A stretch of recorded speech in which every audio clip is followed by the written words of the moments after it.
দেশের রাজনীতিতে জাতীয় নির্বাচনের উত্তাপকে ছাড়িয়ে এখন আলোচনার কেন্দ্রে ডাকসু নির্বাচন। ৯ সেপ্টেম্বর অনুষ্ঠিত হতে যাওয়া এই নির্বাচনকে ঘিরে ঢাকা বিশ্ববিদ্যালয় ক্যাম্পাসে এখন উৎসবের আমেজ। আবার প্রতি মুহূর্তে তৈরি হচ্ছে শঙ্কাও, এ বুঝি বন্ধ হয়ে যাবে নির্বাচন। ঢাকা বিশ্ববিদ্যালয় কেন্দ্রীয় ছাত্র সংসদ নির্বাচনের বাকি আর কয়েকদিন। এর মধ্যে কেন্দ্র ও হল সংসদের বিভিন্ন পদে প্রতিদ্বন্দ্বিতা করা প্রার্থীরা ভোটারদের কাছে গিয়ে নিজেদের জন্য ভোট চাইছেন, দিচ্ছেন নানা প্রতিশ্রুতি। জুলাই গণ অভ্যুত্থানের ১ বছর পরের এই নির্বাচনে ক্যাম্পাসে জানান দিচ্ছে ভিন্ন ধারার রাজনীতির ইঙ্গিত। সেই সাথে এবারের নির্বাচনে অন্য যে কোনো সময়ের তুলনায় নেতৃত্বের দৌড়েও এগিয়ে নারী প্রার্থীরা। ক্যাম্পাসে শুধু নারী নয়, নারী এবং পুরুষ উভয়ের জন্য যাতে একটা নিরাপদ ক্যাম্পাস হয় এবং স্বাস্থ্যসম্মত একাডেমিক পড়াশোনার যোগ্য একটা ক্যাম্পাস হয়, সেই লক্ষ্য কাজ করব। আমাদের কথা আমাদেরকে বলা লাগবে।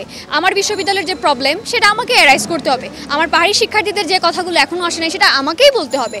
বিপি পদের প্রার্থীদের মধ্যে বৈষম্য বিরোধী ছাত্র আন্দোলনের সাবেক নেত্রী উমামা ফাতেমা, স্বতন্ত্র শিক্ষার্থী ঐক্য প্যানেল, বসুন্ধরা টিস্যু অশুদ্ধতার বিরুদ্ধে এক বিন্দুও ছাড় নয়, এবং শেখ তাসনিম আফরোজ ইমি প্রতিরোধ পর্ষদ প্যানেলের নেতৃত্ব দিচ্ছেন।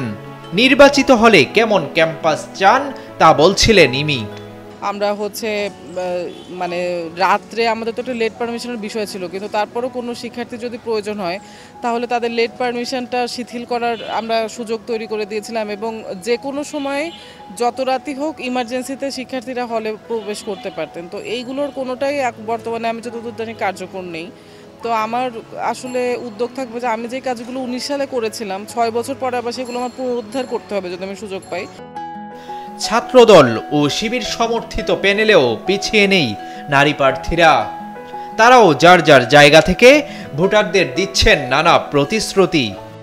নারী বান্ধব বলতে চাই না, এটা মানুষ হিসেবে যে পরিমাণ সেফটির দরকার, একটা মানুষ হিসেবে মেয়েও ওরকম পাক, ছেলেও পাক। কিছুদিন আগে আমি আমার বন্ধু শাম্মুকে হারাইছি, ওই ট্রমা এখনও কাটাতে পারেনি। আজকে শাম্মু বেঁচে থাকলে আমার প্যানেলে সেও একজন ক্যান্ডিডেট ছিল, আমরা একসাথে জুলাই যুদ্ধ করছি।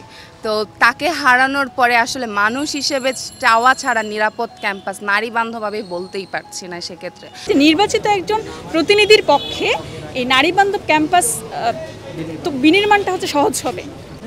আমি কার্যকরী সদস্য পদে প্রতিদ্বন্দ্বিতা করছি এবং আমি যদি জয়ী হই অবশ্যই আমি শিক্ষার্থীদের জায়গা থেকে তাদের অভিযোগগুলো শুনবো। এবং এখন আমরা যেটা দেখতে পাই যে একটা অভিযোগ উত্থাপন করলে সেটা দীর্ঘসূত্রিতে আটকে যায়।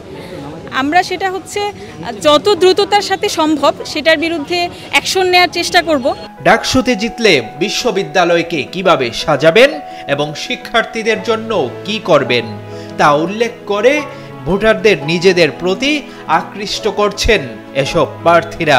তবে সবার আগে নিরাপদ ও নারী বান্ধব ক্যাম্পাস গড়তেই জোর দিচ্ছেন তারা। এখনো পর্যন্ত আমাদের হলগুলোতে রেস্ট্রিকশন দেওয়া যে আমরা হলে রাত 10টা পরে ঢুকতে পারবো না।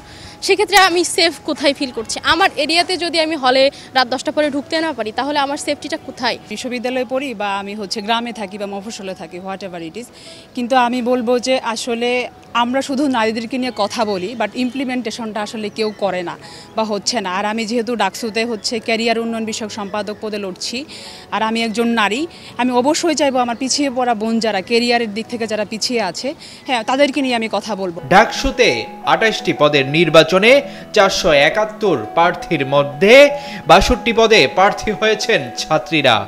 ভিপি, জিএস এবং এজিএস পদের সঙ্গে বেশিরভাগ সম্পাদকীয় পদের জন্য মাঠে নেমেছেন তারা।